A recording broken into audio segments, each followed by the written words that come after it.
గ్రామానికి వచ్చినప్పుడు నేను దీన్ని వదిలేసి చెప్తారని మా వ్యాపారులు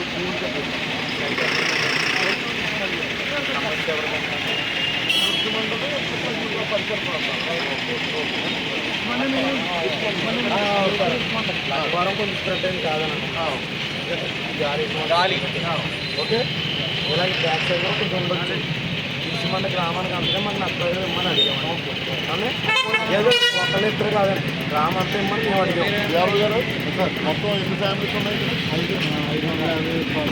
550 కార్డులు అందరికీ రాసి మేము ఇంతమంది ఉన్నామని కరెక్ట్గా తహసీల్ గారికి చెప్తాం అది మేము పంపుకుంటాం పంపుకున్న తర్వాత అంటే దాన్ని పంపడం మా బాధ్యత ఇంటి వాళ్ళు అడిగిన ప్రకారం దాన్ని మీరు వ్యతిరేకిస్తున్నారంటే రాయకుండా ఇంటి ఎదురైన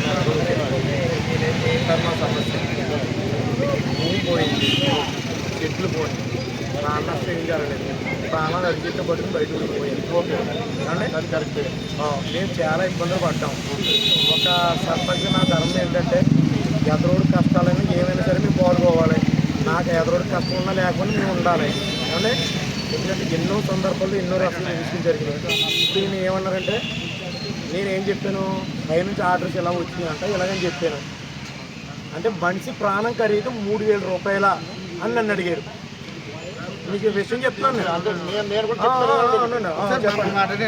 ప్రాణం ఖరీదని కాదు అసలు నేను చెప్పేది ఎంతమంది ఉన్నారో లబ్ధిదారులు అన్నది లిస్టు మేము పంపించాలి ఫస్ట్ ఎంతమంది ఉన్నారు బాధితులు ఎంతమంది ఉన్నారు అన్నది లిస్టు పంపిస్తే అవసరం లేదండి 3000 రూపాయలు అవి అన్నది 3000 వద్దు మాకు వద్దది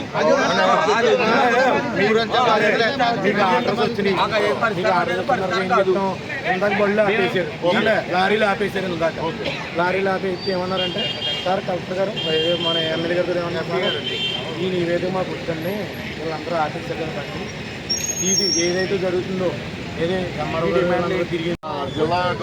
ప్రభుత్వాన్ని మేము ఏమనలేదు అన్ని విధాలు మాకు సహాయం చేశారు కలెక్టర్ గారు వచ్చారు ఎమ్మెల్యే గారు వచ్చారు ఎంపీ గారు వచ్చారు తెల్లవారులు కూడా కృషి చేశారు మేము కాదని అంటలేదు మా స్థానికంగా ఉన్న మాకు సమాజం మా స్థానికంగా ఉన్న మా ఇబ్బందుల కోసం మేము చెప్తున్నాం అయితే ఇప్పుడు మా డిపార్ట్మెంట్ ని సార్ మీకు ఏం చెప్పాం మీరు వెళ్ళొద్దు అని చెప్పేసి మీ ఎంఆర్ గారికి మేమే ఫోన్ చేయించాం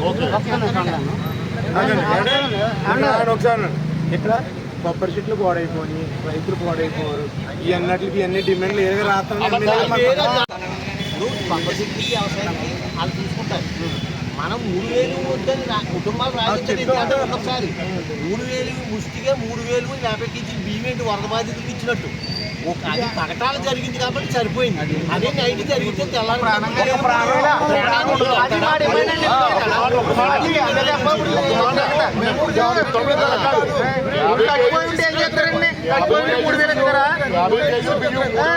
కాదు ఎంతమంది లబ్ధిదారులు ఉన్నారో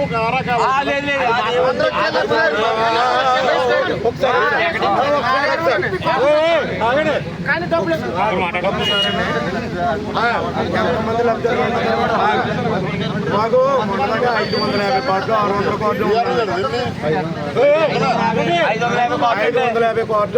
550 కార్డులు 600 కార్డు కొత్త కార్డులు వచ్చినాయి మాకు 600 కార్డులు ఉంటుంది మా అందరికీ న్యాయం చేయమని మా అందరి డిమాండ్ ఏంటో మేము అడిగి చెప్తాం ఇప్పుడు చుట్టుపక్కల గ్రామాల్లో వాళ్ళు చూసుకుంటారు ఆ సమస్య మా సమస్య ఎందుకు చెప్తున్నాం అంటే మేమందరం స్థానికులం కాబట్టి మాకు 2 ఓఎన్జీసీలు ఉన్నాయి మాకు 2 ఓఎన్జీసీలు ఉన్నాయి ఒకటి కాదు 2 ఓఎన్జీసీలు ఉన్నాయి కానీ ఏంటన్నది ఒక ఆరా ఉండాలి కదా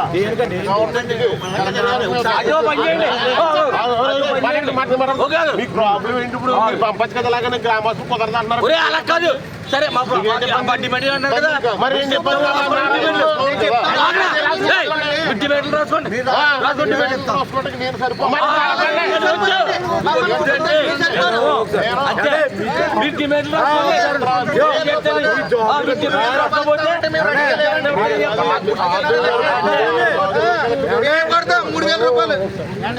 ఆర్డీఓ గారు అన్నారు కదా మీరు బ్లాస్ట్ ఎక్కడ జరిగింది సార్ బ్లాస్ట్ ఇచ్చిమంలో జరిగింది ఆర్డీఓ గారు ఎక్కడికి వచ్చి వెళ్ళిపోయారండి అంటే ఇరుసుమండలో మనకి ఇది ఏర్పాటు చేశారు కదా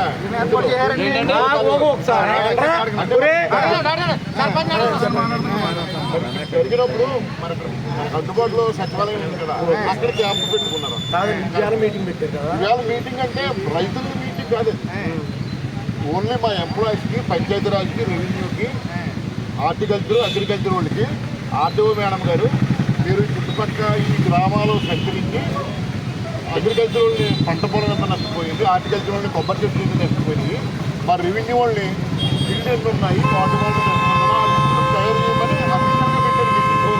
అఫీషియల్గా పెట్టారు.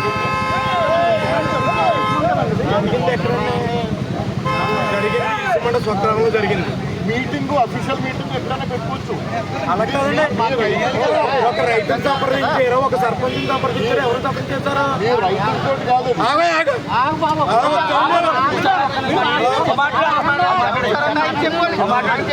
అక్కడ ప్రధానంగా రైతు నష్టపోయాడు. అసలు ఒక్క రైతునైనా పిలిచి మీరు ఏమి నష్టపోయారని ఒక్క రైతుని ఇప్పుడు పిలిచారా? ఆ నష్టం గురించి తెలుసుకోమని కదా మీటింగ్ పెడతాం. మాకు ఒక్క రైతు పిలిచారా? తెలుసు, ఎవరు తెలుసుకున్నా చెప్పండి. మీ ఆఫీసులో చెప్పండి. మీ ఆఫీసులో 15 ఎకరాలు భూమిని 15 ఎకరాల భూమి తెలుసుకోవడం గురించి చెప్పండి. రైతు ఒక్కనే ఆ రైతుల గురించి తెలుసుకోమని కదా ఇప్పుడు మీటింగ్ పెడతాం. ఒక్క పేరు మన పేరు చెప్పండి. మీరు ఆ నష్టపరిహారం తెలుసుకోవడం గురించి చెట్టుకోండి. మీరు ఎంతమంది రైతులు ఉన్నారు? ఒక్క రైతు పిలిచారా? అయితే మీరు